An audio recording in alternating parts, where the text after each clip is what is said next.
Hello friends, welcome to सफलता मंत्र। दोस्तों, आप सभी के लिए हिंदी के बहुत ही इंपॉर्टेंट क्वेश्चंस आज की क्लास में लेकर आए हैं, जो कि आपके सभी आगामी एग्जाम्स के लिए बहुत ही ज़्यादा इंपॉर्टेंट हैं। इसमें आपका बीएड का पेपर जो कि 9 अगस्त को होने वाला, उससे संबंधित सभी क्वेश्चंस मिलेंगे।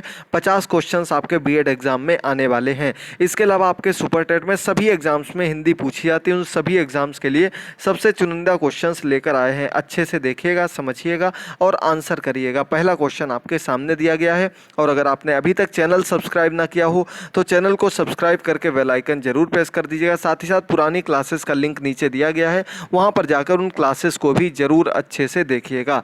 पहला क्वेश्चन, मगहर स्थान का संबंध किससे है? तो दोस्तों, मगहर जगह का नाम है और यहाँ पर एक कवि का जन्म हुआ था। ये कौन थे? तो इसका सही आंसर आपका हो जाएगा B number option, Kabir Das ji. इन्हीं के नाम पर ये उत्तर प्रदेश में स्थित है मगहर, और संत कबीर नगर के अंतर्गत आ जाता है, जो कि जिले का नाम रखा गया इन्हीं के नाम पर। अगला क्वेश्चन नंबर सेकंड, अष्टछाप के कवि नहीं है। अष्टछाप के कवियों में 8 कवि थे और 8 कवियों में आपको 4 नाम दिए गए। 4 में से एक इसके अंतर्गत नहीं आते हैं, बाकी 3 इसके अंतर्गत आते हैं। जो एक नहीं है वो आपके नाभा दास हैं, ये अष्टछाप के कवियों के अंतर्गत नहीं आते हैं। बाकी सूरदास जी इसमें प्रमुख कवि थे, उनके वल्लभाचार्य जी गुरु थे, उन्होंने ही इसको प्रारंभ किया था अष्टछाप को। और नाभा दास इसके अंतर्गत नहीं आते। नंद दास आते हैं, कृष्णदास आते हैं, परमानंद दास आते हैं। बाकी अन्य लोग भी हैं, वो आगे आपको क्लासेस में या हमारी हिंदी साहित्य की क्लासेस को देख लीजिएगा, उसमें इन सब के बारे में बताया है। अगला क्वेश्चन, भूषण किस काल के कवि थे? तो दोस्तों, भूषण के बारे में आप लोगों ने सुना होगा, और भूषण के काल की बात की जाए तो इनका रीतिकाल से संबंध था। सी नंबर ऑप्शन बिल्कुल सही हो जाएगा। अगला क्वेश्चन नंबर 5, विनय पत्रिका की भाषा कौन सी है? तो दोस्तों, विनय पत्रिका एक बहुत ही प्रसिद्ध रचना है और ये तुलसीदास जी के द्वारा रचित रचना है। इसमें शांत रस का प्रयोग करते हुए विनय के पद लिखे हुए हैं। तो विनय पत्रिका के रचनाकार तुलसीदास जी, और भाषा ब्रज है, इसलिए ज़्यादा इंपॉर्टेंट है। ब्रज भाषा की रचनाएं तुलसीदास जी के द्वारा नहीं की गई, लेकिन एक विनय पत्रिका रचना है जो ब्रज भाषा में लिखी गई है। इसका आपका सी नंबर ऑप्शन बिल्कुल सही हो जाएगा। अगला क्वेश्चन नंबर 5, किस शब्द में ऋर स्वर नहीं है? तो दोस्तों, ऋर स्वर वाला शब्द नहीं है, यानी कि ऋर का प्रयोग कौन से शब्द में नहीं किया गया है? तो देखिए, कृपा, इसमें ऋर लगा हुआ। कृष्ण, इसमें भी ऋर लगा हुआ। दृष्टि, इसमें भी लगा हुआ। लेकिन रिवाज में कहीं भी आपको ऋर नहीं दिख रहा है, रा जरूर दिख रहा है। तो इसका आपका डी नंबर ऑप्शन हो जाएगा, जहां पर ऋर स्वर का प्रयोग नहीं किया गया है। अगला क्वेश्चन है आपका 56 नंबर क्वेश्चन। देखिएगा, किन ध्वनियों को अनुस्वार कहा जाता है? तो आपको वर्णमाला के अंतर्गत अनुस्वार, अनुनासिक और आयोगवाह, ये सभी चीजें बताई गई थी। अनुस्वार किनको कहा जाता है, ये आप लोगों को बताना है। चारों ऑप्शंस आपके सामने दिए गए। और दोस्तों, अनुस्वार अनुनासिक को कहा जाता है, यानी कि स्वर के बाद आने वाले नासिक ध्वनि को। अनुनासिक हो गया बिल्कुल नासिक, और अनुस्वार जो होगा वो आपका स्वर के बाद जो नासिक के ध्वनि आती है, जिसमें आपका अंग आ जाता है, वो आपका अनुस्वार कहलाता। आहा विसर्ग कहलाता। ये आयोग वाह वर्ण होते हैं दोनों, याद रखिएगा। स्वर के बाद नासिक ध्वनि जो आती है उसको हम अनुस्वार कहते हैं। अंग की विंदी इसके अंतर्गत आती है, याद रखिएगा। अगला क्वेश्चन आपके सामने दिया गया है 57 नंबर, वर्ण शब्द का अर्थ नहीं होता है। वर्ण का मतलब इनमें से क्या नहीं? देखिए, वर्ण आपका एक अनेकार्थी शब्द है, यानी कि इसके एक से अधिक अलग अलग अर्थ होते हैं, लेकिन 3 सही दिए गए, एक गलत दिया गया, वो आपको चूज कर देना है। तो दोस्तों, वर्ण जो है किसको कहा जाता है? देखिए, रंग को भी कहा जाता है, जाति को भी कहा जाता है, और अक्षर को भी कहा जाता है, लेकिन आकाश को कहीं भी आपने वर्ण नहीं सुना होगा। तो इसका आपका सही ऑप्शन हो जाएगा दोस्तों बी नंबर ऑप्शन। 7 नंबर क्वेश्चन का याद रखिएगा। बहुत ही अच्छे अच्छे क्वेश्चंस हैं, और ऐसे ही आपको आगे भी क्वेश्चंस मिलते रहेंगे, चाहे आप सुपर टेट की तैयारी कर रहे हो, यूपी टेट की तैयारी कर रहे हो, या यूपीएसआई किसी भी एग्जाम की तैयारी कर रहे हो। हिंदी के बहुत ही अच्छे अच्छे क्वेश्चंस आपको कराए जाएंगे, पूरे प्रैक्टिस से देखने को मिलेंगे, और टेलीग्राम से आप इनकी पीडीएफ फाइल भी प्राप्त कर सकते हैं।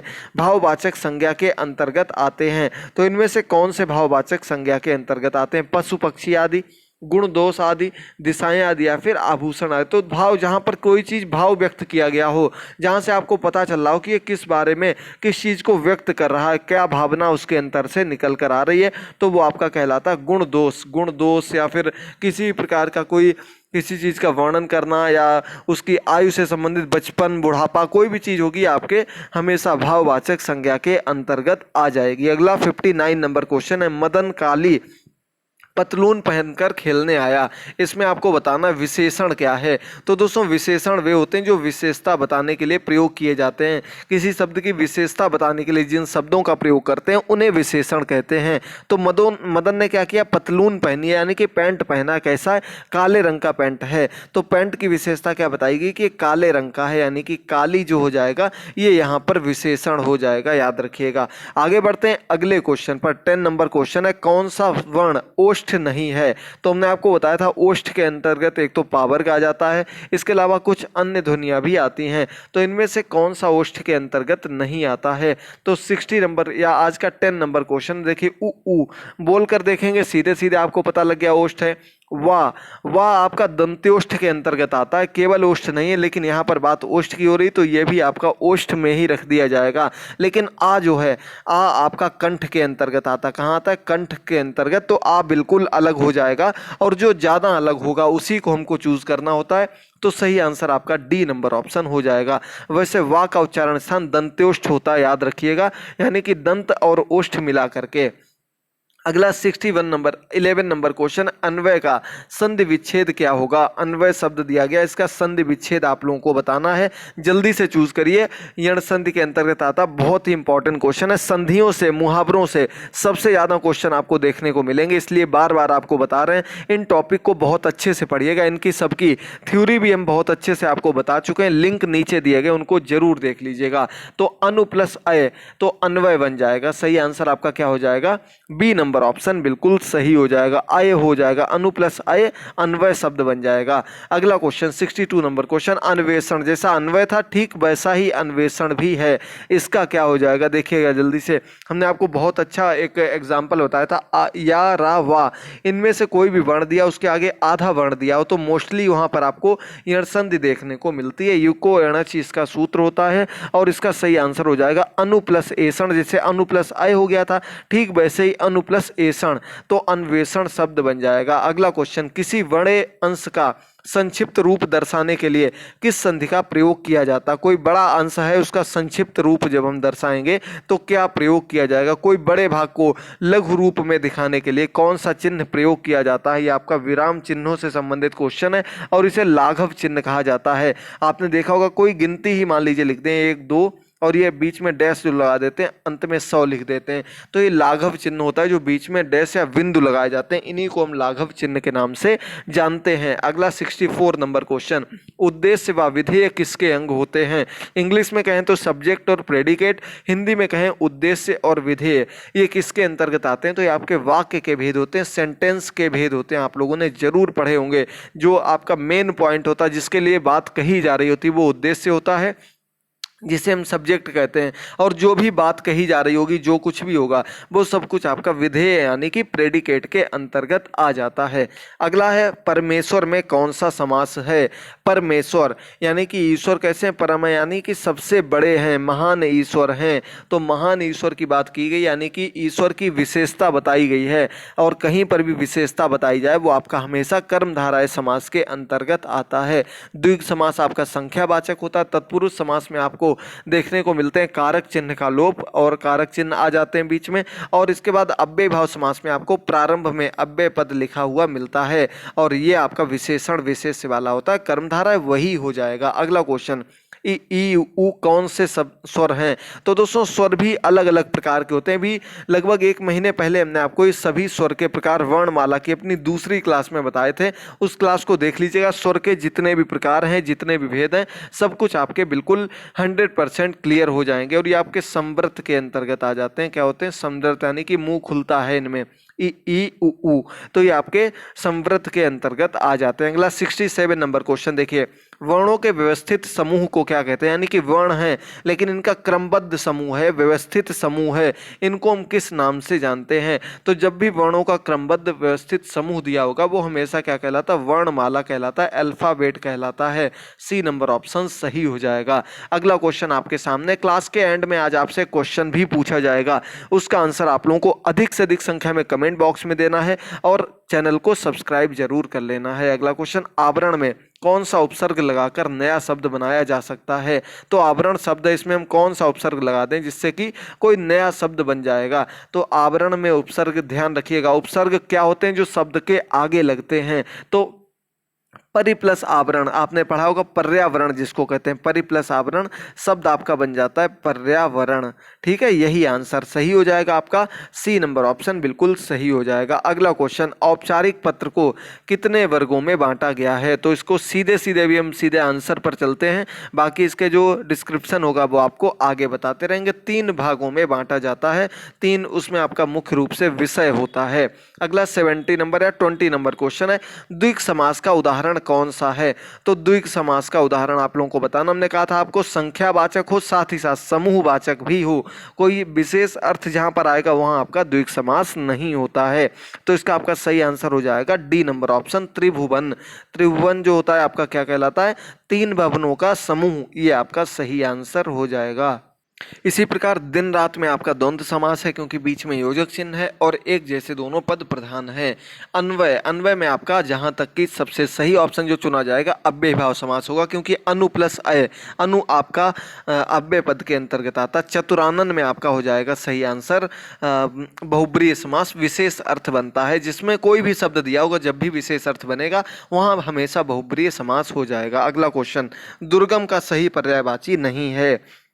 दुर्गम का 3 पर्यायवाची दिए गए, एक गलत दिया गया, वही आपको चूज कर देना है। पर्यायवाची सिनोनिम यानी कि एक जैसे अर्थ वाले। तो निर्मम अलग हो जाएगा, निर्मम का मतलब होता है कठोर यानी कि जिसको दया ना हो। दुर्गम का मतलब होता है कठिन, अगम में जहाँ जाया ना जा सके। विकट यानी कि बहुत ही कठोर हो, जो बहुत ही कठिन हो। और निर्मम का मतलब कि कठोर हृदय वाला, ये बिल्कुल अलग हो जाएगा। अगला क्वेश्चन, साधु का विलोम क्या होगा? साधु यानी कि कोई अच्छा व्यक्ति, उसे साधु कहते हैं। तो साधु का विलोम होता असाधु यानी कि बुरा व्यक्ति। बाकी साधु का साध्वी होता है आपका स्त्रीलिंग में। ठीक है, याद रखिएगा। अगला क्वेश्चन है 73 नंबर या 23 नंबर क्वेश्चन, अनुज के लिए सही वाक्यांश क्या होगा? अनुज जिसको कहते हैं, वाक्यांश क्या बनेगा इसका? उल्टा क्वेश्चन पूछा गया है। वाक्यांश के लिए एक शब्द 2-3 क्वेश्चन जरूर आएंगे। जिसका जन्म पीछे हुआ हो यानी कि अनुज का मतलब होता है छोटा, जिसका जन्म बाद में हुआ हो, पीछे हुआ, उसे हम क्या कहते हैं? अनुज कहते हैं। जो बड़ा होता है उसे अग्रज कहते हैं। अगला क्वेश्चन, कर्म का तद्भव रूप क्या होगा? तो दोस्तों कर्म का तद्भव रूप आपको बताना है और इसका आपका आंसर हो जाएगा कर्म।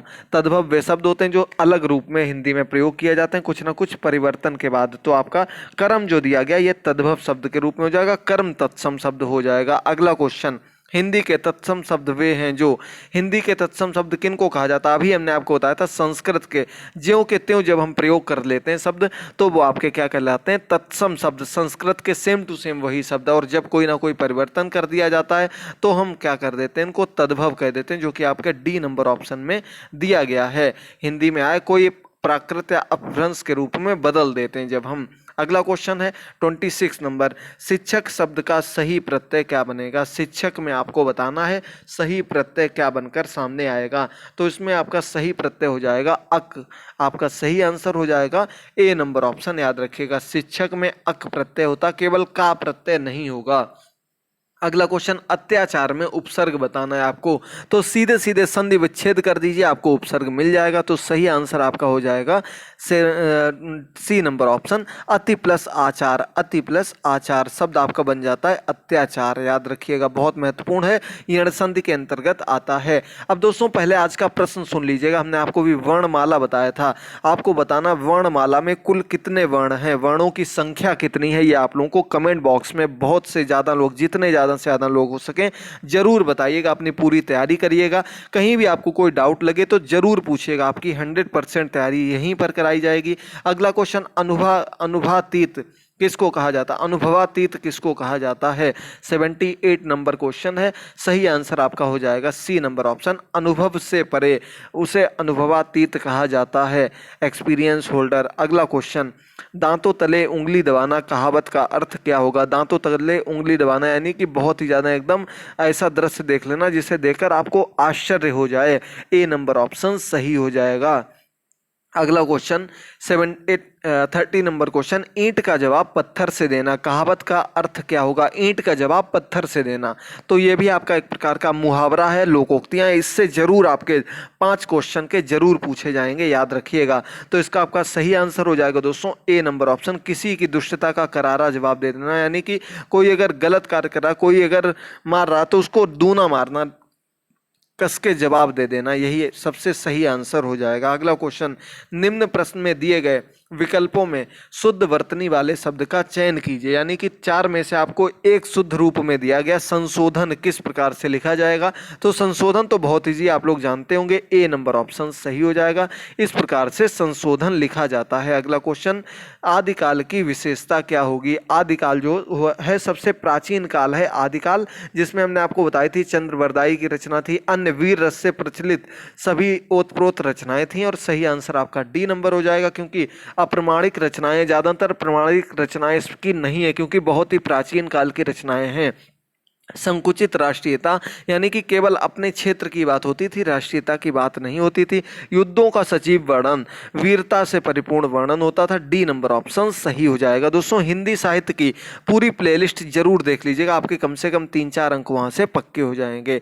अगला, हिंदी साहित्य की प्रमुख प्रवृत्ति क्या है? तो दोस्तों हिंदी साहित्य की जो प्रमुख प्रवृत्तियों के अंतर्गत आती है वो आपका राष्ट्रीयता, सी नंबर ऑप्शन बिल्कुल सही हो जाएगा। अगला क्वेश्चन, आनंद कादम्बनी का प्रकाशन कहाँ से होता है? तो आनंद कादम्बनी एक पत्रिका है और इसके प्रकाशन की बात की जाए तो दोस्तों मिर्जापुर से होता है। इसका आपका सही आंसर हो जाएगा दोस्तों बी नंबर ऑप्शन, याद रखिएगा। अगला, युद्ध करने की का इच्छुक उसको क्या कहते हैं? युद्ध करने का जो इच्छुक हो, युद्ध करना चाहता हो, उसे हम कहते हैं दोस्तों युयुत्सु।